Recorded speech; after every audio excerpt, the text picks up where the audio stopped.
There it is, guys. The comic store. The place where I go to get all my comics so I can bring you Spider Slayer's comic book haul. This is episode 332.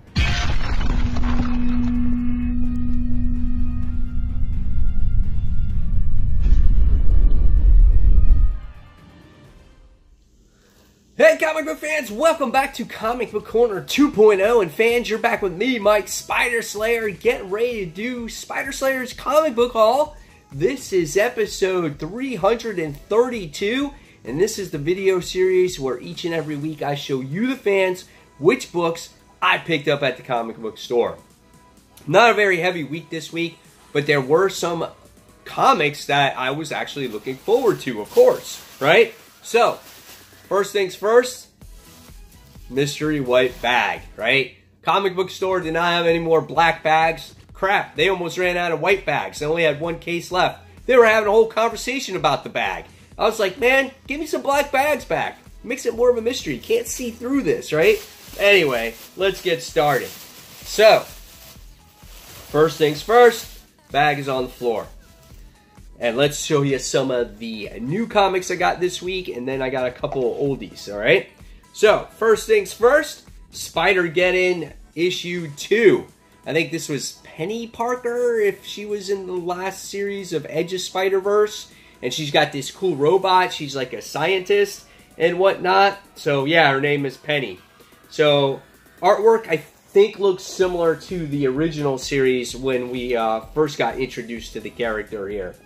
So, quite interested to see how this ties in to Spider-Verse, or Spider-Geddon, sorry. And, you know, if we get a little bit more closer to the main story here. But the robot that she drives always reminds me of, like, Metroid. You know, like, she's Samus and she's in the armor and stuff like that. So, Edge of Spider-Verse, issue 2. Next, Brian Michael Bendis, another title that he's writing, and I'm going to give it a try. And this is Scarlet, issue 1. It's a nice looking cover. It looks much better than Pearl, at least cover-wise, anyway. The interior artwork looks a little bit better, too. Maybe it's like a female Punisher type of thing. I don't know.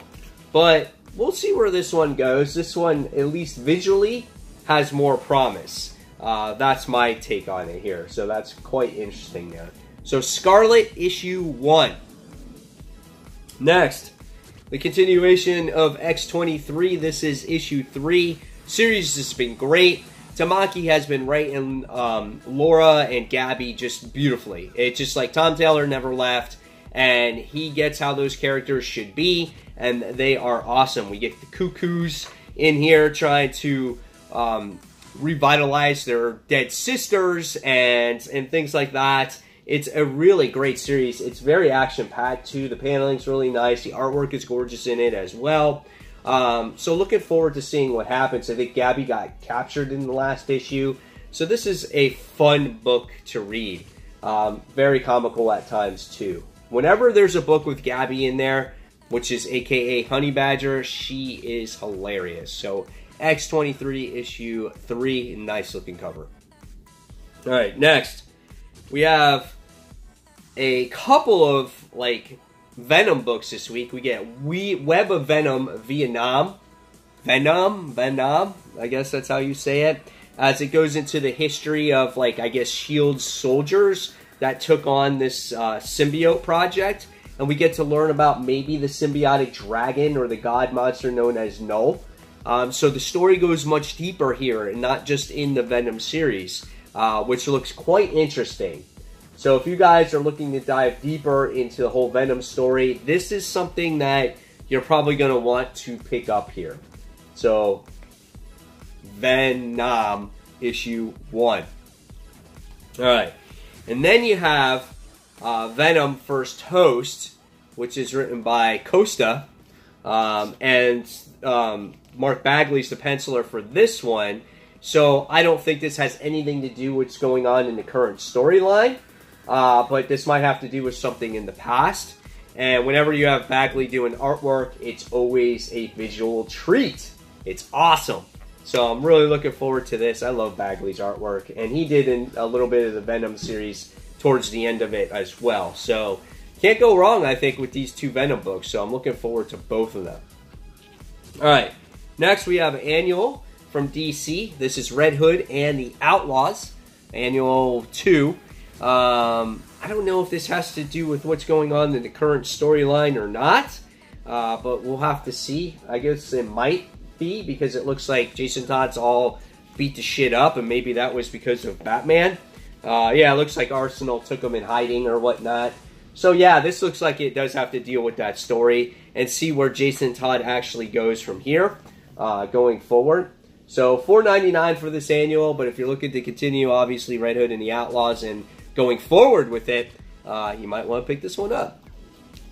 All right, next, Marvel 2-in-1, The Thing and the Human Torch, as this story continues. Obviously, the Fantastic Four are back, but our heroes are powerless here.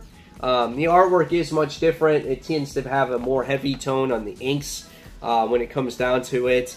I don't know how much longer I'll be actually reading this particular series, since we do have a Fantastic Four series that Marvel is providing for us now. I don't know if I actually need this book anymore. But nevertheless, I'm going to try to see where this story continues to take us. And if I read it, I read it. If not, then I'll just drop it. So this is The Thing and the Human Torch, issue 9. All right. Really surprising issue last issue. It was Extermination issue 1. Here we have Extermination issue 2. If you don't know by now, spoiler, Cable's dead. But you still have young Cable in the book. That's the one who killed old Cable. And we have Bloodstorm, who's dead. Which no one, I think, really cared about her. But her and Scott had a cool relationship going there. If you look at the artwork, whew, there's some shit going on in this book right away. It looks like Nathan Summers here is taking out X-Men left and right. Here's something that won't spoil anything.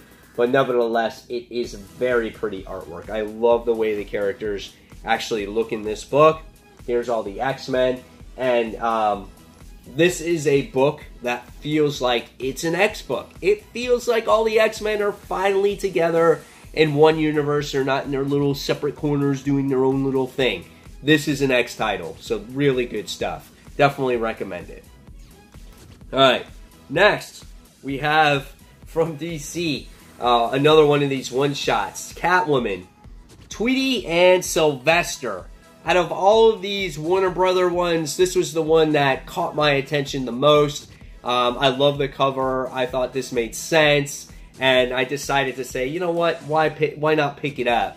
I wasn't going to spend $5 on all of them. Just not worth it to me. Artwork looks pretty cool in here. It reminds me of like some kind of like Halloween issue. The way it's looking at has to do with witches and stuff, but it looks pretty good. So let's see what the story has to offer here for its readers.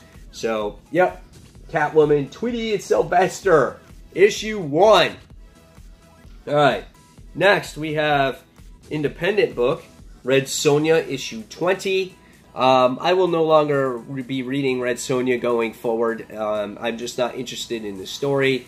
But I did, lock into issue 20, so this will probably be the last issue I have. Again, Carlos Gomez's artwork is always a phenomenal look, but the story has just basically, it's just gotten old for me, and I liked it much better when she was in New York, and I wish she stayed there, not going back to her homeland. So this is Red Sonja, issue 20. Next, we have The Hunt for Wolverine. This is Dead Ends, issue 1. This is all those books that, all those 4-part issue mini-series or whatnot that was going on, and now it's a dead end, and it all comes up to this point right now. So here we have some of the interior artwork in this book. So if art matters to you, of course, this is why I show you the art, because sometimes people get turned off by artwork and they don't buy the books because of the art, and I totally get that. I'm a huge art person myself. Story has to be really good in order to overlook some poor artwork. So I don't know. We'll see what happens for this one. I just want the main book out already. So, Hunt for Wolverine, Dead Ends, one shot. All right. And here we have Batgirl. We have issue 26.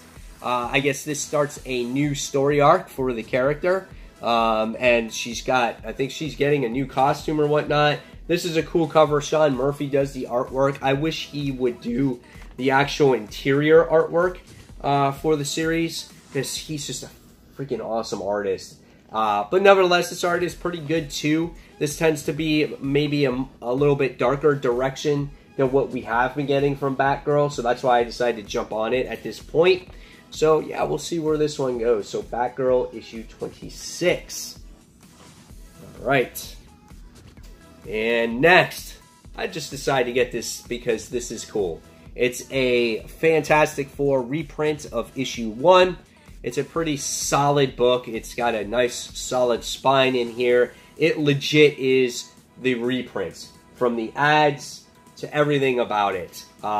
If you never owned an issue 1 before, when it comes to Fantastic Four, well, here's your chance to get it. Tells you the actual retelling of the story.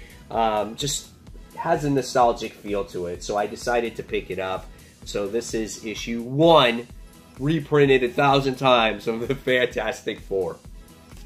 Alright, and a couple of the other cool books I wound up getting.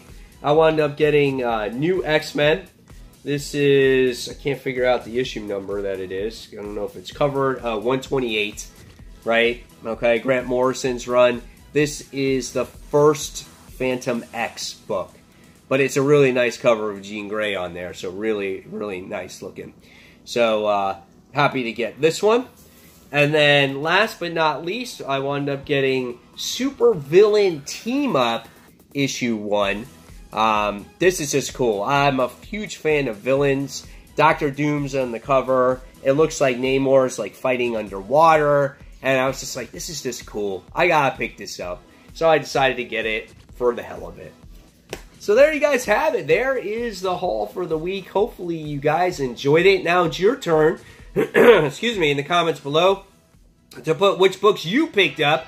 And if you guys like this video, please give it a thumbs up. Subscribe to the channel and don't forget to hit that notification button so you don't miss a single video from me, guys. And as always, thank you so much for watching. And until that next comic book review, this is Mike Spider Slayer signing off. See you real soon, guys. Bye.